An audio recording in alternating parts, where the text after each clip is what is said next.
In today's video, we're going to look at Privileged Identity Management, or PIM, and why it's such an important part of securing your Microsoft environment. So what actually is PIM? In simple terms, it's all about getting rid of permanent admin access. Instead of people having high-level permissions all the time, PIM lets them elevate into those roles only when they actually need to, and only for a short period of time. That alone makes a huge difference from a security point of view. If an account gets compromised, but it doesn't have standing admin rights, the impact is massively reduced. On top of that, you get a lot more control. You can require things such as MFA approvals, and even force users to give a reason before they activate a role. Plus, everything is logged, so you've got a full audit trail of who did what and when. A couple of quick examples. Let's say you've got global admins in your tenant. Ideally, you don't want those accounts permanently active. That's just too much risk. With PIM, you can make them eligible instead. So they have to activate the roles when they need it. Same with IT support teams. They might need elevated access now and then to fix something, but they definitely don't need it 24/7. PIM lets them request that access temporarily, do what they need to do, and then it drops away again. It's also really useful from a compliance point of view, especially if you need to prove you've got proper controls around privileged access. So that's the idea behind PIM. In this video, we'll give you that high-level overview, and then we'll jump into the portal and actually set it up step by step.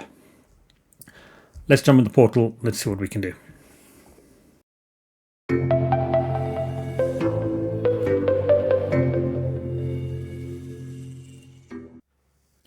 Okay, before getting into the configuration of PIM, let's have a look at some of the roles that you might want to use for PIM activation. So in the portal, if we scroll down to roles and admins, we can click on privileged roles, and we can see all of the list of roles that Microsoft considered to be privileged.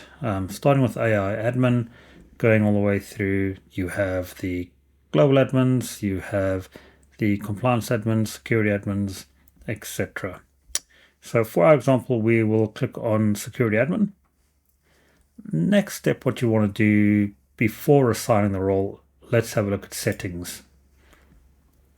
So in settings, we'll add some of these settings and we'll go through them.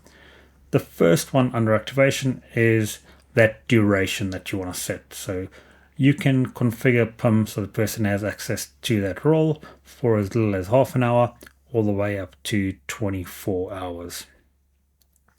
You can also decide what to do on activation. So on activation, either nothing, which means the user will be given activation straight away, be given their role.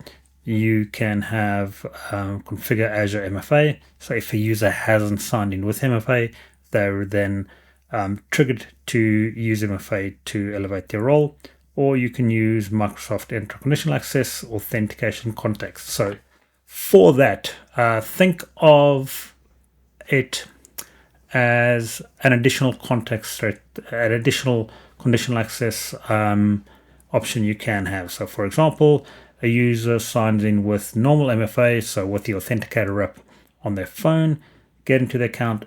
When they then look to elevate their access using PIM, you can then specify that they have to have a stronger method of authentication.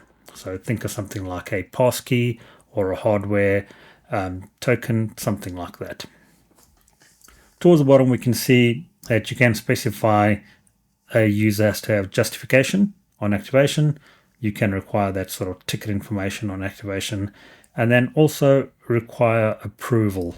So again, if you have, for example, a user that requires global admin privileges for some reason, you might want to have approval for that. So another global admin has to approve it before they get access to those privileges.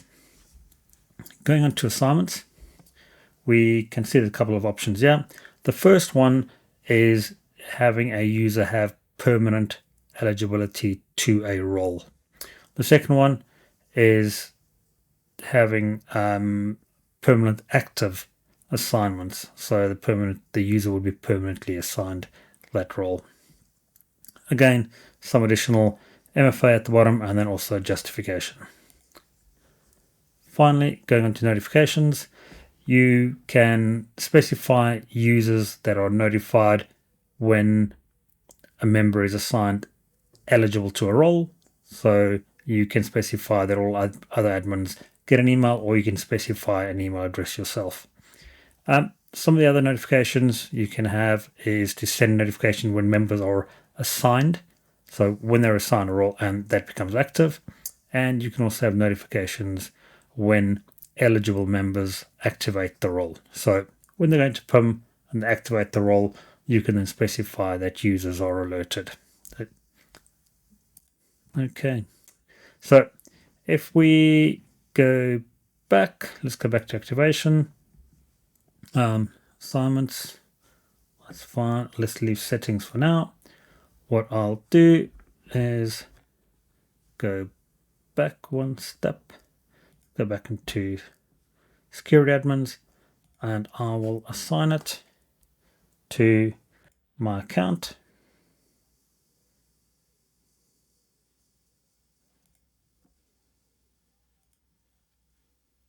There we go. And in the next step, we will see what it looks like from a user's perspective. Okay, so the user has signed in and they have gone to Privileged Identity Management. Next, click on My Roles. You can see the roles that the user is eligible for. On this example, we can see I have put a few roles in there.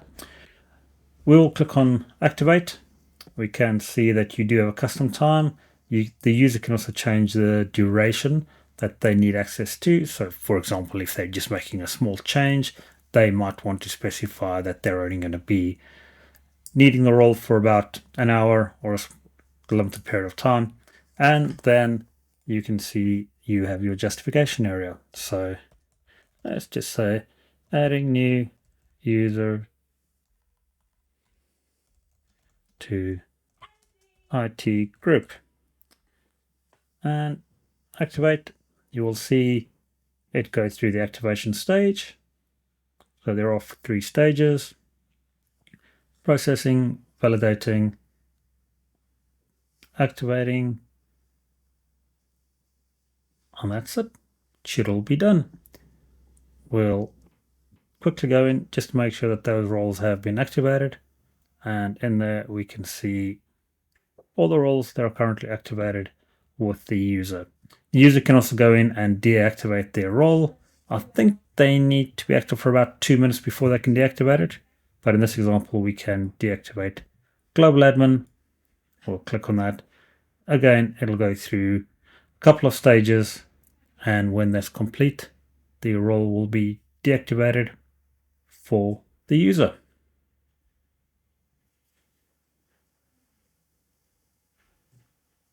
Stage 2, stage 3, and just finishing off.